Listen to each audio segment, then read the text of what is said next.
एक लड़का था। वह काफी गरीब था। उसके पास ना तो कुछ खाने को था और ना ही रहने को घर था। वह अपने दोस्त के घर रहा करता था। उसने एक छोटी सी कंपनी में पेंटिंग का काम करना शुरू कर दिया। धीरे धीरे उसके पास काफी पैसे भी हो गए। बाद में वह काफी धनी भी हो गया। लेकिन अभी भी उसके अंदर कुछ कमी का एहसास होता था। जब वह छोटा था तभी उसके माता पिता इस दुनिया से चले गए थे। उसने कभी प्रेम को नहीं जाना था।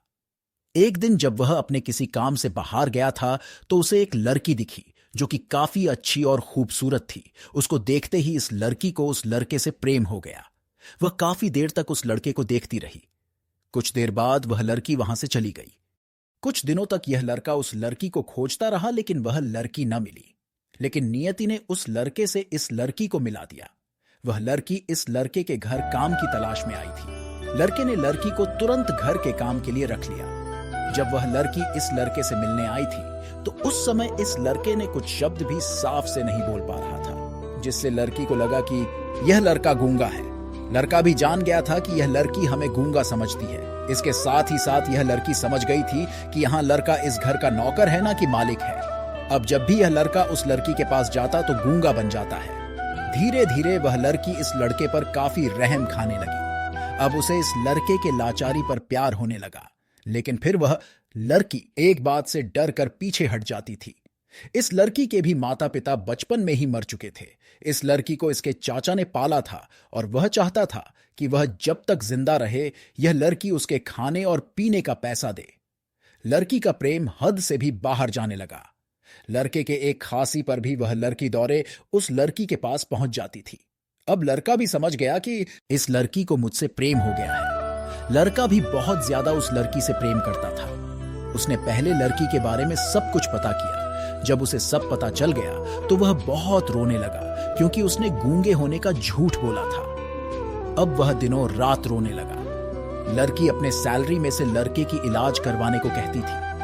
एक दिन सुबह ही उस लड़की को पता चला कि वह लड़का हॉस्पिटल में भर्ती है।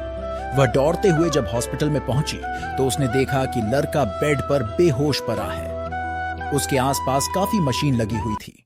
जब लड़की डॉक्टर के पास पहुंची तो वहां पर डॉक्टर ने उसे बताया कि लड़का अब बोल नहीं सकता है। उसने अपनी जीभ को काटने की कोशिश की है। इसके साथ ही उस डॉक्टर ने उस लड़की को एक पत्र दिया। उस पत्र में लिखा था, मैं एक काफी धनी लड़का हूं। जिस घर में तुम काम करती हो उस घर की मालिक मैं ही हूं। लेकिन इसके साथ ही मैंने तुमसे एक बहुत बड़ा झूठ बोला है कि मैं एक गूंगा हूं। अब इस झूठ का प्रायश्चित करने के लिए मैं ऐसा काम करने जा रहा हूं। इसके साथ ही तुम मेरे घर से मेरे मैनेजर से पैसों को लेकर अपने चाचा को दे देना और एक नई जिंदगी की शुरुआत करना। अगर हो सके तो मुझे माफ कर देना तुम्हारा दोषी। इस पत्र को पढ़ने के बाद उस लड़की की आंख आंसू से भर आई। वह दौड़ते हुए मंदिर में गई। उसने भगवान के सामने कसम खाया कि जब तक वह लड़का बोलने नहीं लगता है तब तक वह कुछ नहीं खाएगी, भले ही वह मर क्यों न जाए। इधर डॉक्टर भी उस लड़के की इलाज कर रहे थे। ईश्वर ने दोनों के मन की बात काबुल कर लिए और अब लड़का बोलने लगा। लेकिन वह अपनी याददाश्त को खो गया। अब उसे कुछ भी नहीं याद था। अब इसके बाद लड़की ने उसके याददाश्त के लिए काफी कुछ किया लेकिन याददाश्त न आ सका। अगर प्रेम की नींव को झूठ पर रखा जाए तो वह गिर ही जाता है। इस कहानी को सुनने के लिए आपका बहुत बहुत धन्यवाद।